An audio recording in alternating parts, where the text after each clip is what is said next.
And we just lost someone. Thank you, Becca.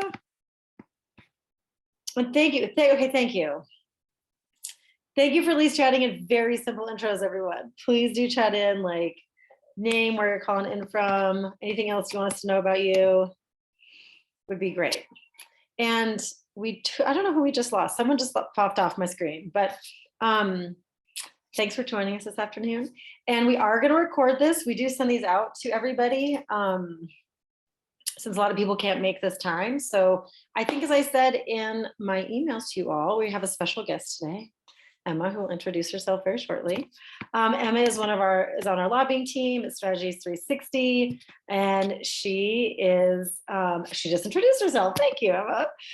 Super excited that she can be here today to just kind of walk us through a little bit of kind of recap summary, what we sort of learned, what happened, what we learned, what we're taking away from the 22 legislative session, and just do a little bit of a preview of what we think might be coming and what might affect or influence what happens in the 2023 legislative session. So that's very high level what we wanted to do today.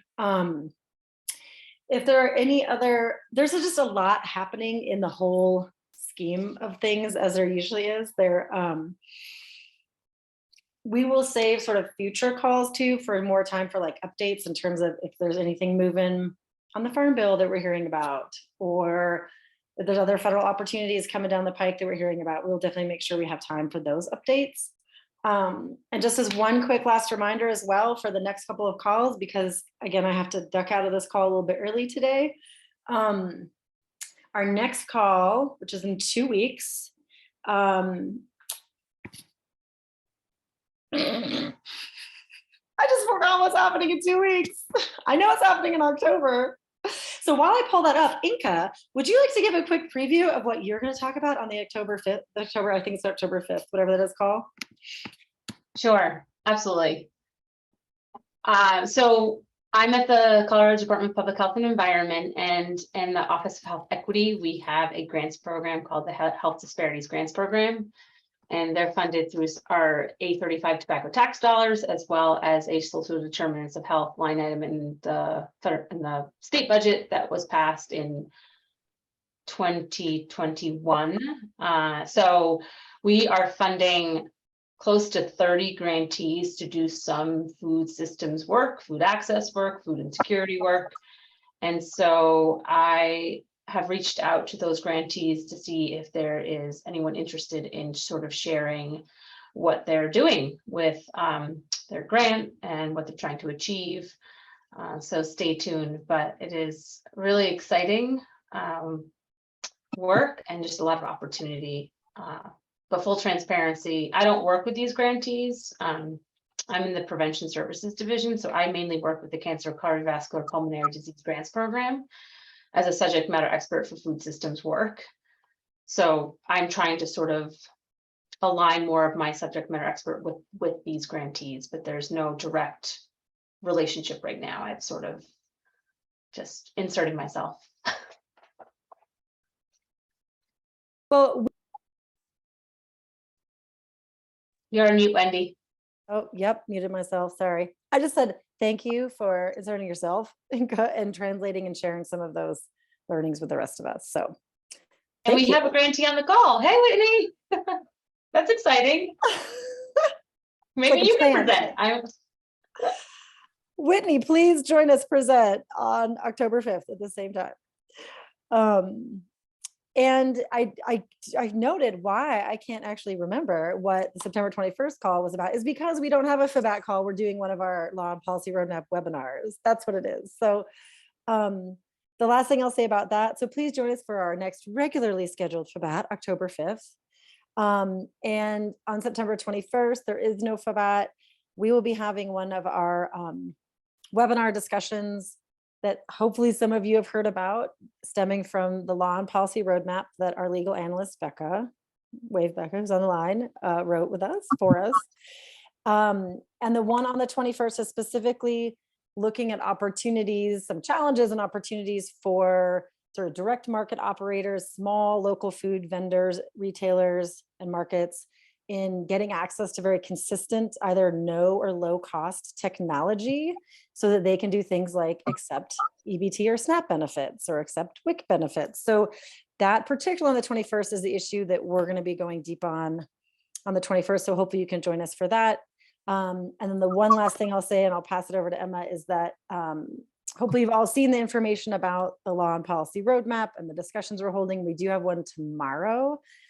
Tomorrow's discussion is looking specifically at opportunities, sort of the current status and opportunities to increase what a lot of people are now calling values-based procurement, values-based food procurement by public institutions. So opportunities for, like, whether it's schools or hospitals or other institutions, for looking at things like buying local and nutritional value and fair labor practices and other values into where and how and from whom they buy their food. So that's tomorrow's webinar. And then the very last one will be September 29th, I think, 27th, the last week of September.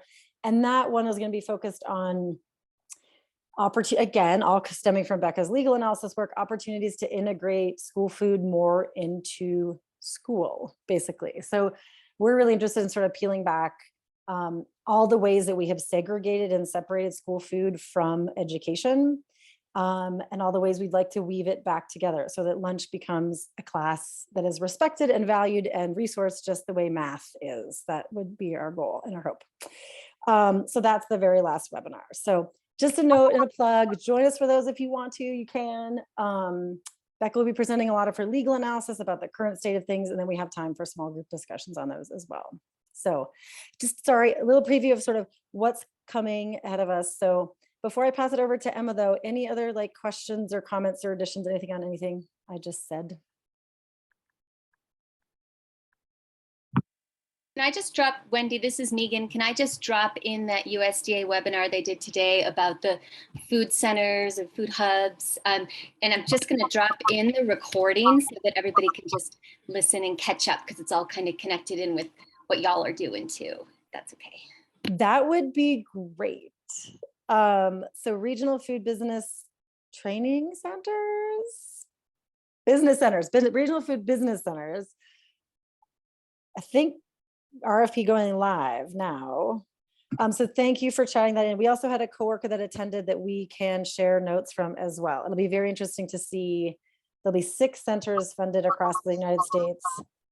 I'm very much assuming that Colorado State University will probably be applying to host one of them. I just don't know who else they're talking to. So it'd be really, really interesting to track this and engage. Thanks, Megan. Anything else to add or amend? Yeah, Jill, are you saying something? Hi, Jill. Okay.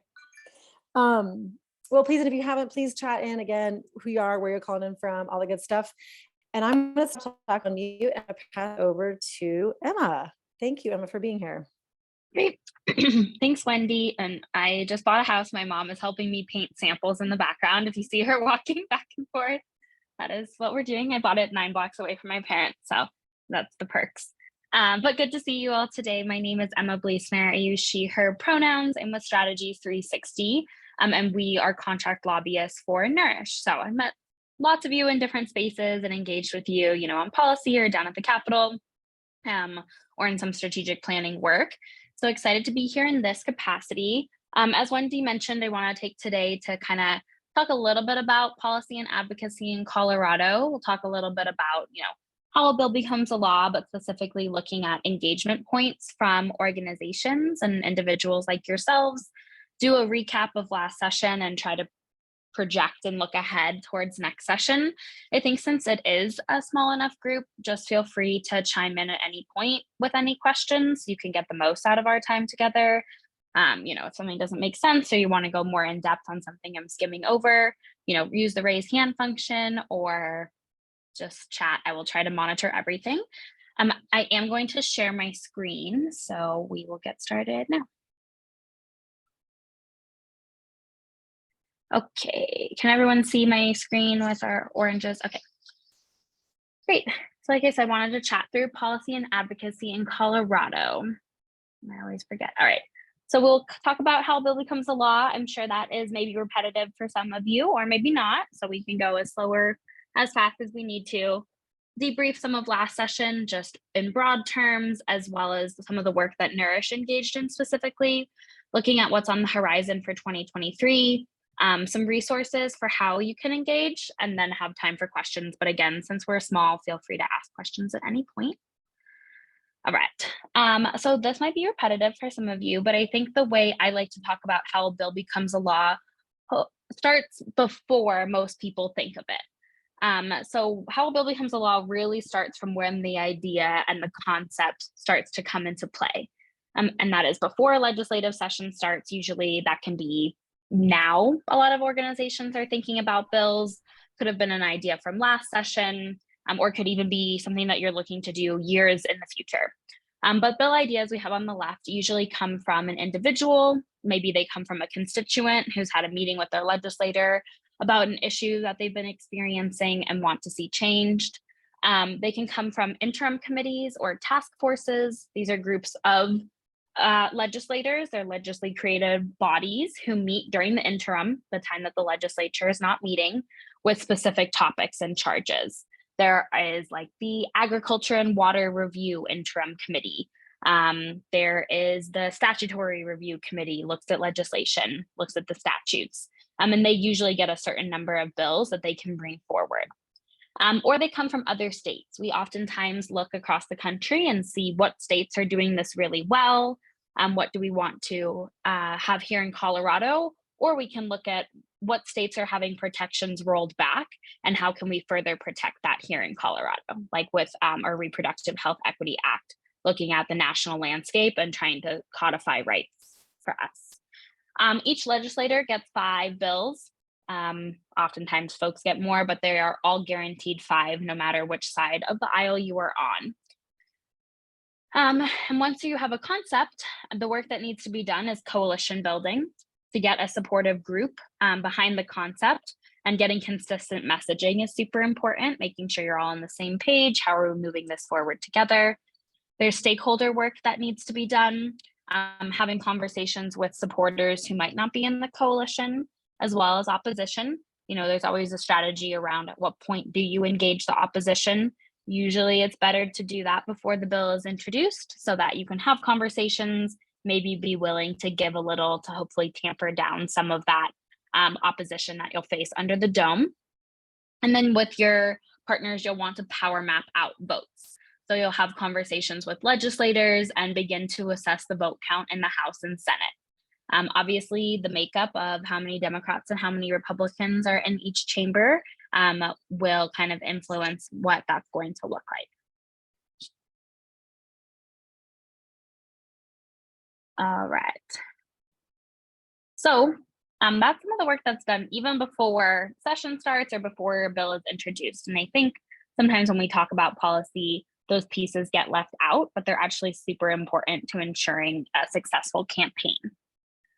So phase 2, this is when the legislature is in session. Folks probably know we meet for 120 days every year, starting in January and going until May. The 120 days does include weekends, and usually it's nonstop, back to back. The COVID sessions had some pauses in there, but from now forward for the foreseeable future, it'll be 120 days straight from January until May. So it's a lot of really intense work, a lot of quick turnarounds once session is happening. So I'll run through kind of the steps here of what has to happen, but essentially everything that we do here, we have to repeat twice. As those folks know, our Capitol is made up of the House of Representatives, the bigger body, there's 65 of them, and the Senate, smaller, about 30 folks on that side. So once a bill, our session has started, let's use an example. What does someone have a policy idea that we can use that you want to see passed? I want to get rid of the 80-20 rule for food pantry spending. We can't get enough deliveries to keep in stock when we can only spend 20% on overhead and salaries and all of that. Delivery fees. Okay. All right, cool. Thanks, Whitney. We will use that as our example without getting into too much details, but just so we have, a concrete idea to go off of. So that was our idea. We've done the stakeholder work. We have a coalition of you all on the call right now who are all supporting getting rid of the 80-20 rule. We've come up with our aligned messaging, and we've secured a sponsor. Let's say that our sponsor is going to be Kevin Priola. He recently moved over to being a Democrat, but he has been supportive of the bills I've worked on for Nourish and a lot in the food access space, as well as supporting small retailers. Cares a lot about having healthy food in those stores. So he is our sponsor. So he's in the Senate. So our bill is going to start in the Senate. So the first thing that happens, we've drafted it. It's on bill paper. It's ready to be introduced. It's read across the desk. This is a term that we use because they literally stand up there and read the title of the bill. They say concerning, elimination of the 80-20 rule. And then the president of the Senate, since we're starting in the Senate, will assign it to a committee. Usually the committee has something to do with the policy. So we might go to health and insurance would probably be the committee in the Senate. They deal with health issues. It kind of depends on discretion of where the bills goes. We start in the Senate, we have a Senate bill, we're assigned to the committee. If our bill had a lot to do with the budget of the state of Colorado and actually impacted our fiscal capacity here, we would have to go to finance and some other committees, but we're just gonna say this one's gonna go to one committee.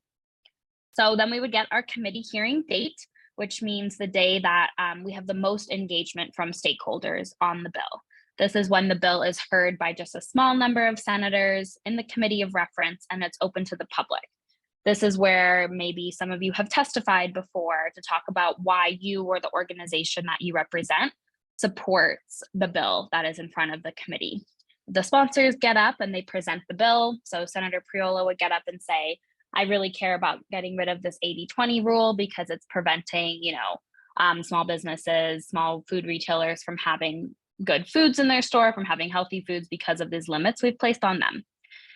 Then they would open it up to the committee members to ask questions. We as lobbyists really make sure our senators are prepped with good talking points, rebuttal to any of those questions, a little bit about why it's important. Then they switch it over to testimony. So this is where the community can come and talk about why you support the bill. Usually you get 3 minutes per person. If there's 100 people that show up, they probably limit it down to 2 minutes for testimony. People usually read off what they want to say. My name's Emma Bleesner. I own such and such corner store in the north side, and I support this bill because X, Y, and Z. And then the committee has a chance to ask questions. Once the testimony phase is over, the sponsors get back up, answer any final questions, and some amendments can be run. Amendments can be brought by us as supporting this coalition. Maybe we realize, oh, actually we had this error in the bill that we need to change, or we've worked with the opposition to come to a place of agreement and we can bring our own amendment. It also means that the committee members could run any amendment that we don't know about or that we'd be oppositional to. So we'd have our sponsors prepped to say why we don't want that amendment added to the bill. And then a vote is taken. This is the first vote on the bill. This is the smallest number of folks voting on it. So long as we pass the committee, get enough yes votes, a majority, we would move on to the next phase. The next phase is where we go to second reading. This is in front of the entire Senate. It can be a week after a committee hearing, sometimes longer, just kind of depends where we are in session and how much else is at play. The sponsor again would get up and talk about the bill, talk about what happened in committee. They might say, we had 50 small business owners come in, we had 20 organizations, and we had X number of community members all in support of the bill. Here was the discussion. I'm asking for your support. Then at that point, any member of the Senate, the Republicans or the Democrats, can get up and speak about the bill, to debate it, to talk about why they're supporting it. They basically get unlimited amount of time, and sometimes they'll use that against us. So if there is a really controversial bill, we might see the party of whoever's opposing that bill really drag on the debate, stall, add a bunch of amendments, even if they know it's not getting on. All of that is recorded, and sometimes they use it in campaign clips, things like that. So then this is when there would be any potential again for amendments from all the senators. They could all bring an amendment, and everything is just on a voice vote on second reading. So whoever has the majority party in the Senate has a lot of control here, because they would say, we wrap up the debate and say, any senators in favor of the bill say aye, and they literally just yell aye. Any opposed yell no, and then they literally just yell no.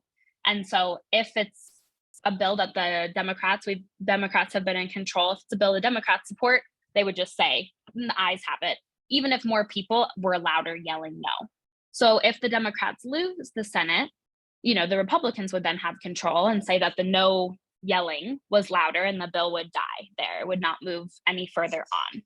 There are some policies and procedures in which they can have a vote be taken. They would have to call division, and then they actually take a recorded vote, but that doesn't happen every time. Anyway, our bill, though, it has bipartisan support. We did a lot of work for it. It's a good policy. It's economically feasible, all of those good things. So we move on to the next step, which is third reading. They really don't like it when senators run amendments in this phase. You have to get special permission, and it usually needs to be technical. Usually the sponsor just gets up, does a really brief summary of all of the work, all of the amendments, kind of let folks know where the bill is now, and they do the formal recorded vote on the measure. In the Senate, we would need 18 yes votes to pass and continue on to the House. So again, our bill is amazing, really good. We've done a lot of work. We were vote counting. Maybe we had people emailing their legislators, doing all that background engagement. So we passed, and now we would have to do the entire thing over in the House. So the Speaker of the House would read the bill across the desk. In Colorado, there's just one bill. Like in DC, right, you have two bills going at the same time, and then they merge the differences. In Colorado, we just have one. So if our bill started in the Senate, it would remain a Senate bill the entire process and have a Senate bill number even when it's in the House. So our bill would be read across the desk in the House, assigned to a committee. We basically repeat all those steps. We go to our committee hearing and we testify. We move on to second reading where the entire House debates it. Same thing, it's just a recorded vote or a voice vote as well. We move on to third reading when the recorded vote happens. We need 33 in the House to pass that point. This is where it gets a little wonky. So please stop me if you have questions. Not that that other part wasn't also wonky. But so yay, our bill passed the House as well. But in our committee hearing, we had to add an amendment because we needed to make a technical change due to an error that we noticed to actually make our bill better. So now the version that passed the House is different than the version that passed the Senate. So the bill that passed the House needs to go back to the Senate to make sure that they know what those changes were and that they agree with it. So then, we as the coalition would decide, like in this case, it was our amendment. We wanted it. It makes the bill stronger. So we would want the sponsors to concur. We say what they did over there was great. We concur, moving on. If an unfriendly amendment was to get on our bill, we would want the sponsors to reject the amendment. So in this case, we liked the amendment, we wanted it. We work with Senator Priola. We say, let's keep that amendment on. He would go back up in front of the whole Senate and say, in the House, we noticed the technical change. It makes the bill stronger for small businesses. We ask for your support. Then they have to vote on concurring with the amendment. If we get 18 yes votes, then they vote on repassage of the bill. So it's a lot of steps that you have to keep track of and remember to touch in. Like I have to remember to count every vote for every step of the way because you just never know what's going to happen. If, in our example, in the House, an unfriendly amendment got on that weakened the bill and we as the coalition were not okay with, we'd ask our Senate sponsors to reject the amendments. So they would get up and say, in the House, an unfriendly amendment was added. It was not in line with what the Senate had already passed. We moved to reject. So then they would have to vote. If you get enough yes on rejection votes, you move on to the next step, where you have two options. You can say, we liked the bill that we passed out of the Senate the first time, and that's what we want to see become law. Or you can request for a conference committee. And a conference committee is where 3 members from each chamber are appointed to have a discussion about the bill. The sponsors are always on it and they try to seek a compromise.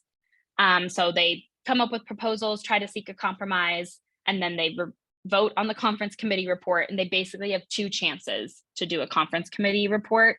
Otherwise, the bill dies if they can't do that. Usually, typically, unless it's like a giant controversial bill, what we usually see happen is to adhere, to concur with the changes that were made in the second chamber, or to reject them and go back to the original version. Let's say in recent memory, the conference committees that have happened usually happen at the end of session and are on like the fentanyl bill or paid sick days, things that are super controversial, tons of people lobbying them, usually really big bills. They need more of that discussion and debate time, and they can even change other pieces in the bill when you go to conference committee. So it can be really beneficial if you have a lot of things you need to do. It can also be a risk because you can lose control of it and some other changes might get in there that you don't want. So after all of that, assuming we have, in our case, we concurred with the amendments. So we passed with 18 concurrence votes and we repassed the bill out of the Senate. It means we're on the way to the governor's desk. When the bill reaches the governor's desk, he has 3 options with the bill. He can sign the bill. Sometimes they have a signing ceremony. This is where people can show up in front of the front steps of the Capitol, maybe have a press conference, a rally, really celebrate the wins for big bills with big coalitions. And you have to request for that to happen. Legislators only get a couple per session because the governor comes and he, signs his name with 3 different pens and it's a whole show. The governor can allow for the bill to become law without his signature. So basically just sits on his desk during session. If it sits on the desk for 10 days, it is just automatically then becomes law by administrative signature. And at the end of session, he has 30 days to do that process. So, and if he wants to veto the bill, and during the first 110 days of session, he has 10 days to veto or 30 days. And then he has to issue a formal letter talking about why he vetoed the bill. We did see Governor Polis veto a few bills last session, kind of in varying areas for varying reasons. So it always just depends, but usually there's conversations with the proponents of the bill and the lobbyists and the sponsors that you would know that was coming, and you would be making a decision of, are we going to amend the bill in the way that the governor wants, or are we willing to risk a veto? And then that's a decision that we would make together. I will get into last session and next session and then like pressure points of engagement, but I want to stop there because I know it's like wonky and weird, and see if there are any questions. And I can't see my chat function. Oh, there we go. This is Megan. I just have a question in regards to sort of what we saw a lot of happen last session, not perhaps in the food space, but in other spaces around like pretty substantial strike downs and, initial bills sort of being smushed into, we're going to have a task force, or we're going to study this more. So can you tell us a little bit about kind of what would the plan of action be in that space when you're not really, you thought you had coalesced around the idea, it got so far, and then it kind of got flat tires and didn't move forward necessarily, or got relegated to a task force where those recommendations weren't necessarily going to be operationalized within the legislative body. Can you tell us how we as advocates can be the most effective in those spaces where we think we got a home run and then we didn't? Yeah, it's really hard. It's and it also kind of depends case by case. I think for policy issue areas that we know are going to be big fights or that don't have bipartisan support, I think it's the work that's done on the front end that hopefully prevents some of that from happening. I think we saw this in some of the criminal justice reform spaces. We saw it in other big worker rights reforms bills. The coalition, from my perspective, needs to build a momentum to make the policy inevitable. So the coalition really needs to, for months before legislative session, be creating this drumbeat of the problem. And that doesn't have to be like we're running a bill. It's op-eds about people who have been impacted. It's op-eds by sponsors, just raising the public awareness doing educational issues and briefings of legislators. Some things hold on one second. Is that really loud behind me? No? Okay. It sounds very loud to me, but I'm glad. Tell me if it's too much. I know I have my headphones, but that doesn't always work. Yeah, so it's building that. And it's, I think, education too of your policymakers, of people within the governor's office and any department that would be impacted. So have there been meetings with the people who are charged with implementing this? Has there been a briefing or one-on-one meetings with legislators to talk to them about the issue with impacted community? And like all those things take time. So I recognize that sometimes people want to jump on a political opportunity and run the bill, and that's great. And maybe it's possible, but I have seen that that tends to be where things maybe fall apart a little bit. Because then what that turns to during session is people already know about the issue. You have op-eds and media that you can send to legislators, views and talking points. You ideally have a coalition of people trained and ready to go in meetings, to attend town halls, to just continue that drumbeat. But when we start it right before session or during session, you're trying to do all of those things at the same time, and it's just not possible. I'd also think building the infrastructure in any coalition to have action alerts ready to go, social media, things like that. It's always better done on the front end, and then you pick who to target depending on how session works out.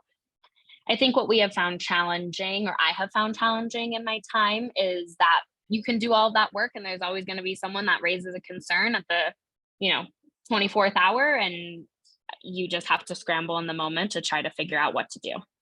So I don't know if that was helpful. I'm happy to, if you have other follow-up on that, kind of rambling on my thoughts. But Very helpful. Thank you. sure. Any other questions? No. Okay. I don't see any in the chat either. All right. So let's talk a little bit about last session. Last session was crazy. It was a really crazy session because 300 of the bills went through the entire legislative process in the last 2 weeks. So we had the beginning of session felt very slow. There was a long on-ramp of bills being introduced, of bills having committee hearings, and work really not being done. I think everyone can speculate as to why. I think it's a combination of things from my perspective only. We had a couple of sessions where we didn't have to have the 120 days back to back. So people were just getting accustomed to having a little bit more time. I think there were some missteps by legislative leadership. And I think because we had so much money in ARPA funds to spend, we basically had a whole other budget that the process of how to deal with it hadn't really been built out. So we were kind of building the plane as we were flying it. But a lot of great work was still done. So we introduced 657 bills. Out of those bills, 513 passed. Some form, obviously not all as they were introduced, but that's a 78% passage rate, which is huge and great. I mean, I think for anyone who's been involved or watching, we have done a lot in the past 4 years and accomplished a lot in the COVID sessions. And a lot of that still has to be implemented. So I think that's one thing that's always really important to keep on folks' radar is the implementation of bills that are passed. The governor always puts out a list of priorities and gives a speech on like opening day, where he talks about what his priorities will be. And you've heard him keep his drumbeat and his messaging leading into the election that he's working to save Coloradans money. He had listed his priorities as affordable housing, lowering taxes and eliminating fees, and free universal preschool. And in the session, various ways to crack those nuts. We did pass, bills that address them. Obviously, there's still more work to be done, but we did at least start the process on all of that. From federal relief dollars, the state had almost $4 billion to spend. We created a process in the interim last year to break up those funding into 3 big buckets: affordable housing, economic resilience, and mental and behavioral health. So they kind of split up the money, like $450 million into housing, $450 million into behavioral health, and the other chunk to economic recovery and relief. And a whole number of bills came out of that. Some of what was passed very late in the end of session, but also what helped to fund one of Nourish's priorities around community food access. Our budget last year was about $35.4 billion to spend. And that is everything from, minor budget allocations to school funding, to our roads, to everything in between. Nourish and my role with them, we worked on a couple of priority bills. The biggest one was 1380. This was a bill that we submitted through the Economic Recovery Task Force, and it allocated a decent chunk of money to various programs. We worked in partnership with Blueprint to End Hunger and some other organizations to kind of combine all of our ideas into one that we called the Golden Retriever Puppy. It was able to be bipartisan and pass with bipartisan support. Created the Community Food Access Program, connecting small food retailers to local farmers and distributors. Created the Small Food Business Recovery and Resilience Grant Program for infrastructure and support for small businesses to help with the cost of equipment. And those grants will be open in the next, when the department gets the program up and running for small food retailers to apply to. It also looked at funding county human service departments and adopting or upgrading work management systems to try to help with some of the back-end paperwork processes. Funded Department of Human Services to better integrate database connections for low-income and energy assistance programs. And then created the foundation to integrate healthy food incentives with EBT purchasing on the back end, so that eventually we can have programs like Double Up, have the incentive go directly back onto the EBT card instead of being a paper coupon. So Nourish led that bill, had great success. I know Nourish also supported the Healthy School Meals for All policy, which started off as a policy down at the Capitol and now is moving to a ballot initiative to provide access to free nutritious school meals for all students in Colorado by creating this program. It also, as folks probably know, supports Colorado farmers and ranchers by reimbursing school districts for purchasing locally sourced food. We did try to work with the Department of Education on a small fix to the local food purchasing bill. There's definitely more work that needs to be done in that space that I know Nourish is interested in continuing to explore. And then there were obviously, 500 bills in other spaces as well. We saw a lot of work in affordable housing last year, primarily focused on building and the expansion of supply of affordable housing. We saw a lot of bills trying to address addictions or mental health issues individuals are facing, and then kind of everything in between, as we always do. So on the horizon for 2023, it is always an interesting session that comes right after a big midterm election, because so many people are running for office right now, and so many of them are in swing seats or targeted seats where they're held by one party right now, but they might flip the other way, or they're held by a party and the opposite party is really targeting to win that seat because they think they might be able to. So legislators are focused on that, have to also figure out what bills they're running and have life. So it's very hard for them because all 65 seats in the House are up for election every 2 years, and about half of the Senate is up for election. We also have all of the statewide offices from governor, treasurer, secretary of state, attorney general up for election. When Governor Polis took office in 2018, as well as a bunch of senators, was the first time we had the Democratic trifecta in a while. I think it's unclear if that will remain or if some of these seats will be lost or if the Senate will be lost.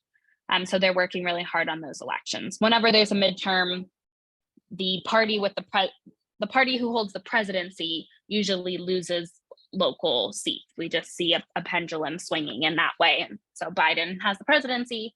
It's predicted that we might see some Democrats losing their seats. But I know that everyone's working really hard, and if there's enough momentum, hopefully we don't. Then the congressional seats are up for election with Senator Bennett, then our House reps, all 7 of the current seats. And then we have the newly drawn seat in Congressional District 8 that happened with legislative redistricting. And yes, don't forget to vote, y'all. It's coming up in November. It'll be here before we know it.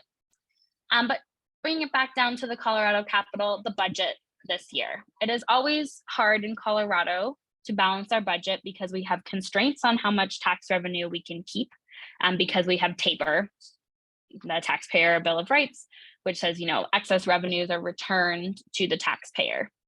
This year we got our $700 checks from Polis because it was beefed up with some ARPA money. It's usually not that large of a check. As folks know and probably are feeling, inflation is really high.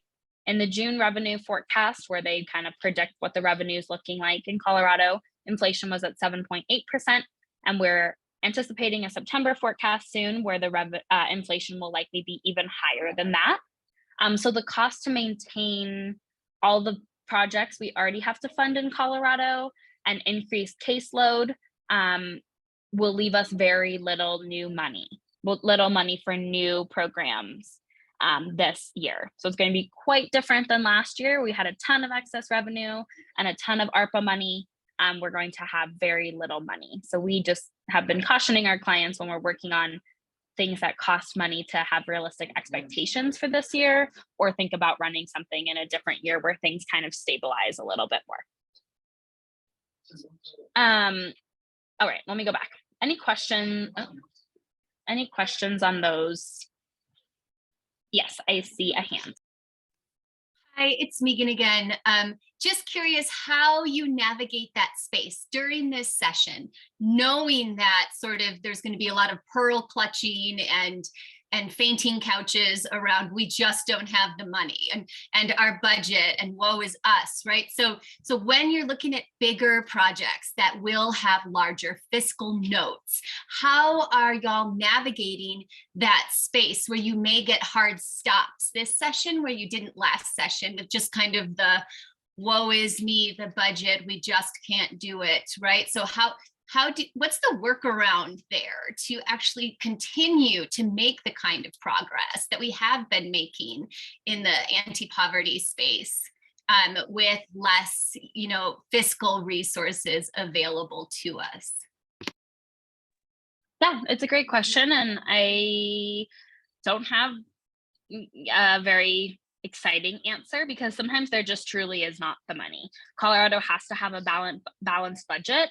So we cannot be like the federal government and create a deficit and spend funding on things if we don't have the money. So it's about prioritization and where we invest those funds. So for my folks who, if they're looking for something that is going to cost money, it's doing all of that work on the front end. So when the budget comes around, legislators know, okay, yeah, I've been hearing about this. This is important for community. This is where we're going to invest the little bit of excess funds that we do have. So that's, lobbying budget committee members to actually get it in the budget. Is it running a budget amendment? All of those various pieces. I think also what really gets people and what's something that's really great about the food system space is the economic return that we get on our investment. So when we are investing in, making sure communities have healthy food, it decreases costs to the state here, and here. When we run programs like Double Up Food Bucks, there is a match from the federal government that we can get, or it's going back into Colorado communities and economies here, and here, and being able to make that economic argument with actual numbers, data, and math is way more moving to folks than just a feel-good narrative. I also would encourage my clients for sure to look for policy changes that do not cost money. What's the first thing we can chip away at? What's something statutorily we can do? Is there something we can put in place that doesn't need the funding right now? Just thinking through all those various pieces. Thank you. Oops. Any other questions on these pieces? No. Okay. So we talked about this a little bit, but and I know this is being recorded and I can send some of this around, but there are some really great resources and ways to engage. So on the left for public engagement, there's the Find My Legislator tool on the General Assembly website. At the top is the General Assembly website. This should be like bookmarked, starred, get familiar with this website. It really has everything you need. It's where you would find the bill text of a bill that's been introduced, who are the sponsors, what committee is it going to, what date is the committee. They really do a good job for like a government run website, keeping everything up to date. So you can find your legislator there by typing in your address, and then testimony options. So during COVID was the first time they ever expanded virtual testimony options to anyone. Used to be able to go to like 4 locations across the state, like CSU and like Mesa State, to testify virtually. But now we can do it through WebEx and through Zoom and from our own homes. And I think that they'll keep that. So you can testify via Zoom, you can testify by coming to the Capitol, and you can always submit written testimony. I would say in order of impactfulness, being in person is usually the most impactful, though I recognize there are barriers to that. It's not always possible. Next is probably virtual, and then writing in your testimony. I would say if you're planning on writing testimony, you should work with a lobbyist or with the coalition as to what that's going to say, and make sure that the sponsors know what's in there, or a champion on the committee so they can highlight. Like Senator Gonzalez is really wonderful at this. She'll say, oh, we've received 10 testimonies today from this, and this organization, just so people know, and then it's on the record. For budget resources, again, the General Assembly website has a really great, like, how does the budget process work? How do we create a balanced budget? Kind of an educational series on it. And then deadlines. Deadlines are important at the Capitol. It's only 120 days. What's the deadline to have bills introduced? All of that can be found there. But when we're looking at how a bill becomes a law, I want to highlight our engagement points again. So we said, coalition work is done beforehand, then their bill is introduced in their committee hearing. When the bill goes to second and third reading, this is when some of that outside strategy is really helpful. Do we know that there are 3 senators who need to hear from a small business in their district? Do we have a roster of those small businesses and know what Senate district they're in? Can they make a phone call? Can they send a letter? If we're trying to drive big numbers, we'll do like an email campaign through every action. You've probably seen them, like enter in your zip code to send this form letter to your legislator in support of the bill. Those things are all great, and staffers have to actually keep a note of like, okay, on this bill, we received 22 yes emails, we received 1 no, and they do try to check to make sure people are in their district. So while we might be getting big numbers, they're not really going to care. If I'm from representing Mesa County, I'm not necessarily going to care what someone in Denver wrote me about the bill. They're not my constituent. So piecing that out and making sure they're going to the right people. Phone calls to legislators always work. Their voicemails tend to be filled pretty fast. So sometimes that's not great. And then Twitter. Twitter is a really powerful tool in Colorado politics. Legislators seem to pay attention more to what they're tagged in, to what has the hashtag CoLeg, Colorado Legislature. And usually I would encourage people to use Twitter in a positive way. So thankful to see this, and this committee member vote yes on the bill today, or like, thank you to this committee member for listening to my testimony. People don't like being called out very much. It usually doesn't work the way we intend it to.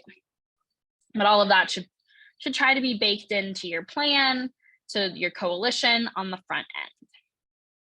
And then obviously it's going to vary depending on how everyone works. Okay, I'm going to stop sharing so I can actually see you and you can see me. Yeah, go ahead.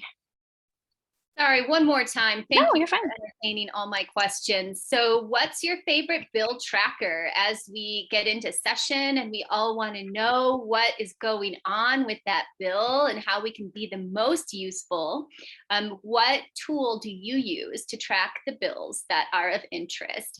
And my second question is, well, thank you for all of this great information. And as we mobilize our communities around this work, what supports does Nourish offer to constituents that maybe want to testify in person because we know of that impact, but also that it can be scary? So what supports does Nourish put in place to support our communities if they do testify?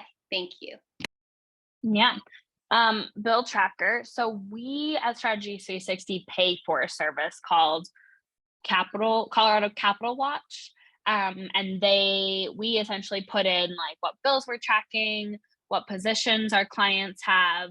And then they every night like scrub the legislative website to pull out the information that we've indicated we want to put on a bill tracker. And then with our clients, we share that link so that they're seeing, you know, the bills they've taken a position on, whether it's support, neutral, amend, oppose. They're seeing that every day. They just refresh the link and it automatically keeps it up to date.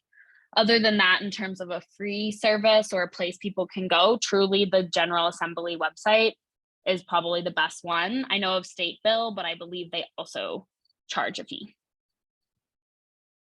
And then in terms of support, I think that probably is best addressed by Wendy or someone from Nourish specifically, but I will say from my end as a lobbyist, how I support people who are coming to testify is we are always happy to review testimony, to hop on a phone call and practice, to walk someone through what it's really going to look like. You know, it can definitely be intimidating. And I think people are especially intimidated by the potential that they could be asked questions. So I try to spend a lot of time on how do you handle that? How do you kind of divert? Just letting people know it's always okay to say no, like to not answer something, to say my favorite line to have people say is I'm not a policy expert. I'm just talking about my lived experience, because sometimes, you know, the opposition representatives will try to go down weird rabbit holes or bait people into saying something and like, just take the high road. It's not worth it. So we always talk about that. Then I'm at the Capitol every single day. So I'm always available to meet whoever is coming down to testify, show them the committee room, support them, and be there with them. I know when it's like a Nourish priority bill, Nourish staff would also be down at the Capitol to help coordinate. If it's a late committee hearing night, someone, sometimes 360, sometimes Nourish, whoever gets food, you know, kind of those types of supports. Thank you. Yeah. Okay, any other questions?